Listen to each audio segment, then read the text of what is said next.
औरंगजेबाशी तुलना करण्याचं सपकाळ यांनी ज्या प्रकारे तुलना केली त्याचा मी निषेध व्यक्त करतो। काँग्रेस सारख्या एका परंपरा असणाऱ्या मोठ्या पक्षाचा अध्यक्ष इतका जर बेजबाबदार बोलत असेल, माझं व्यक्तिगत मत असं आहे की कोणावरही व्यक्तिगत त्यातल्या त्यात औरंगजेबाचं नाव महाराष्ट्राच्या मुख्यमंत्र्यांचं घेऊ नये। की प्रदेशाध्यक्ष झालेत, पक्ष वाढवा, मोठा करा। मान्य उद्धवजींना केंद्रीय मंत्री राणेसाहेब बोलले होते त्यावेळेस योग्यतेनं कॅज्युअल नका सभापती, हात जोडून विनंती आहे। त्यांनी थेट मुख्यमंत्र्यांचं नाव नाही घेतलं। विरोधी पक्ष नेते मान्य करणार नाही। आपण चेक करा, आता मिळतं सगळं।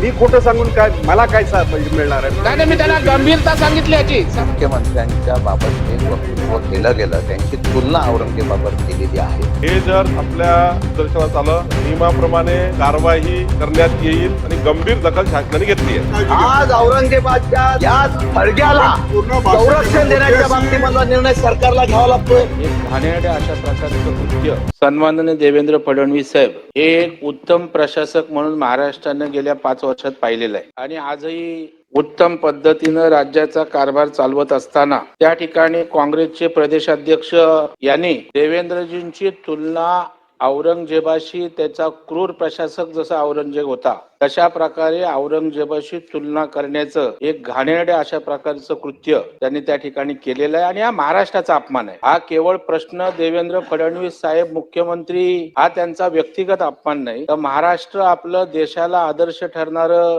दिशा दाखवणारं राज्य आहे आणि या राज्याच्या मुख्यमंत्र्यांच्या बाबतीत जर अशा प्रकारचं बेजबाबदार, जो राज्याच्या काँग्रेस सारख्या एका परंपरा असणाऱ्या मोठ्या पक्षाचा अध्यक्ष इतका जर बेजबाबदार बोलत असेल, तर या ठिकाणी त्या वक्तव्याचा मी निषेध करतो, धिक्कार करतो आणि आपण अध्यक्ष महोदय या प्रकरणी गंभीर दखल घेऊन ताबडतोब त्या ठिकाणी महाराष्ट्र राज्याचा अवमान, या विधिमंडळाच्या सभागृहाचा अवमान केलेला आहे आणि त्याच्याप्रमाणे कठोर अशा प्रकारची कारवाई किंवा समज या ठिकाणी प्रदेशाध्यक्षांना देण्याची आवश्यकता आहे। त्या ठिकाणी मी आणि आपण तपासून घ्या, या ठिकाणी जर त्यांचं वक्तव्य अशा प्रकारचं राज्याच्या मुख्यमंत्र्यांविषयी, सरकारविषयी जर असेल तर त्यांच्यावर गुन्हा दाखल करून त्यांच्यावर कारवाईची सुद्धा या निमित्तानं मी आपल्याकडे मागणी करतोय। शासनाने नाही, योग्यतेनं कॅज्युअल नका सभापती, हात जोडून विनंती आहे। राज्याचे मुख्यमंत्री आहेत, राज्याच्या मुख्यमंत्र्यांचा वैयक्तिक प्रश्न नाही, ते महाराष्ट्रासारख्या मोठ्या राज्याचे मुख्यमंत्री आहेत। हा महाराष्ट्राचा अवमान आहे। त्यांना काही इतर विषय संपलेत का महाराष्ट्रातले? त्या ठिकाणी म्हणून माझी सभापती महोदय विनंती आहे की प्रदेशाध्यक्ष झालेत, पक्ष वाढवा, मोठा करा, लोकांचे इश्यू आहेत त्या ठिकाणी, त्याच्यामुळे अशा प्रकारचा भूमिका मांडली मी त्या संदर्भात। नाही, मी त्यांना गंभीरता सांगितली याची। सभा तुम्ही विरोधी पक्ष नेते मान्य करणार नाही, हे गंभीर घेतलं पाहिजे, कॅज्युअल घेऊन विषय चालणार। महसूल मंत्री बोला। मान्य सभापती महोदय, ते हर्षवर्धन सपकाळ यांनी काल जे मान्य देवेंद्रजी बद्दल ज्या पद्धतीचं आक्षेपार्ह वक्तव्य केलं आहे आणि मुख्यमंत्र्याचा कारभार शासनावरही आणि माननीय देवेंद्रजीवरही, तर निश्चितपणे माननीय प्रवीण दरेकरजी यांनी जी या ठिकाणी सूचना मांडली आहे त्यावर शासन गंभीर विचार करेल। प्रश्न उत्तरे। प्रश्न क्रमांक 1 ऍडव्होकेट निरंजन डावखरे।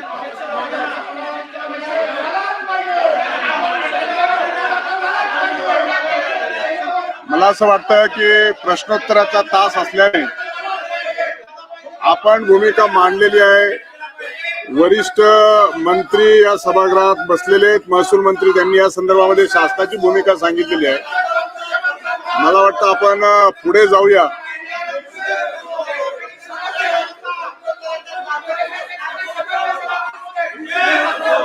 महाराष्ट्राच्या मुख्यमंत्र्यांची तुलना औरंगजेबासारख्या क्रूर प्रशासकासोबत करणं हा संपूर्ण महाराष्ट्राचा अपमान आहे। अध्यक्ष हर्षवर्धन सपकाळ यांनी ज्या प्रकारे तुलना केली त्याचा मी निषेध व्यक्त करतो। निरंजन डावखरे। निरंजन डावखरे। विरोधी पक्ष नेते तुम्हाला मान्य आहे का मुख्यमंत्र्यांचा अपमान करणं?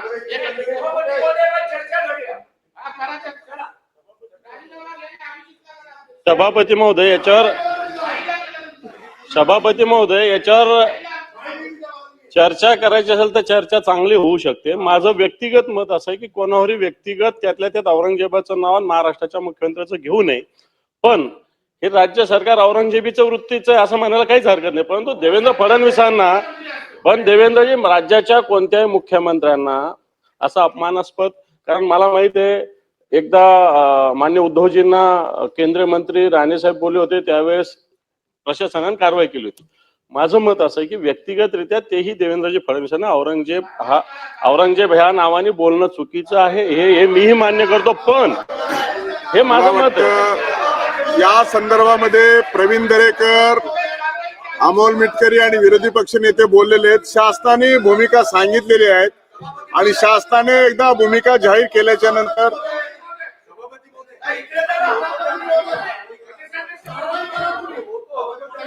आता मग सरकारच्या वतीने कारवाई करतो असं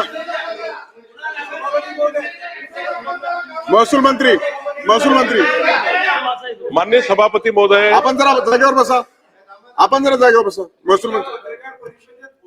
महसूल मंत्री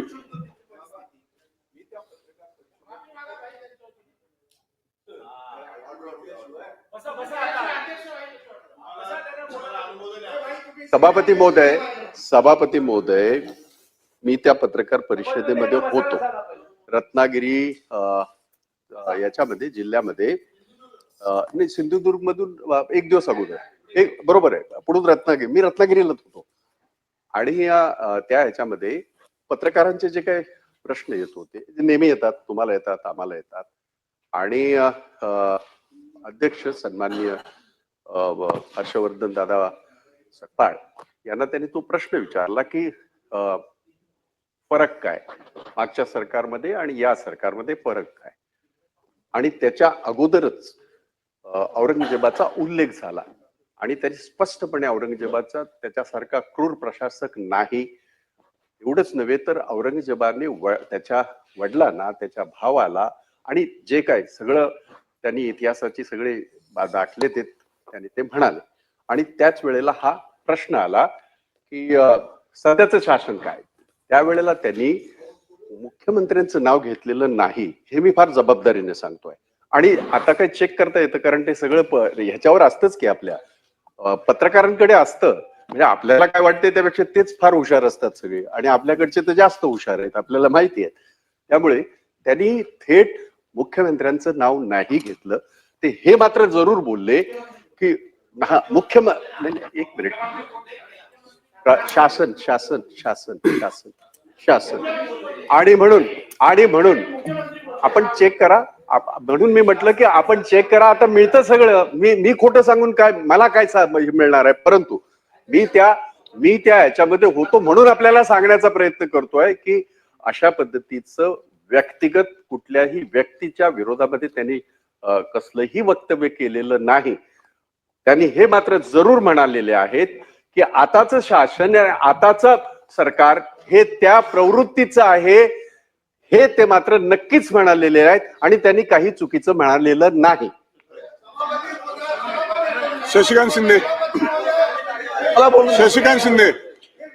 सभापती महोदय, या सदनामध्ये मुख्यमंत्र्यांच्या बाबत जे वक्तव्य केलं गेलं, त्यांची तुलना औरंगजेबाबरोबर केलेली आहे.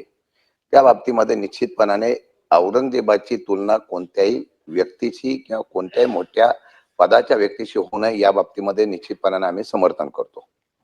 फक्त एकच विषय असा आहे की या विषयाच्या धरून तो काही दिवस औरंगजेबाचा विषय आता सातत्याने गाजतोय. आता म्हणणं असं आहे की ज्या औरंगजेबाला स्वतःच्या भूमीमध्ये शेवटचा श्वास घेता आला नाही, तो मराठ्यांचा पराक्रम सुद्धा आपल्याला विसरता येणार नाही.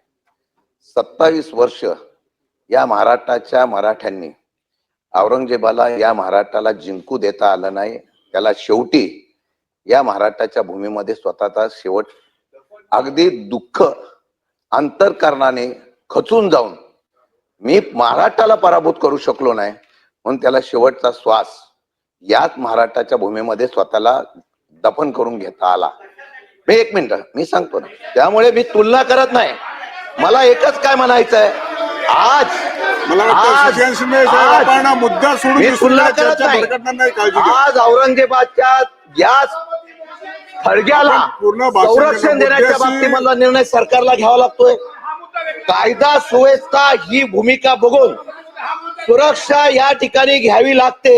माझं म्हणणं आहे की जो औरंगजेबाचा विषय मुख्यमंत्र्यांची तुलना झाला त्याचा मी समर्थन करत नाही. त्याचा निश्चितपणे आपण निषेध केला, तो निषेध रास्त आहे. महसूल मंत्री परंतु सरकारने महसूल मंत्री बोलतील. आपण जरा जागेवर बसा. आपण जरा जागेवर बसा. प्रसाद लाड बसा. माननीय सभापती महोदय, माननीय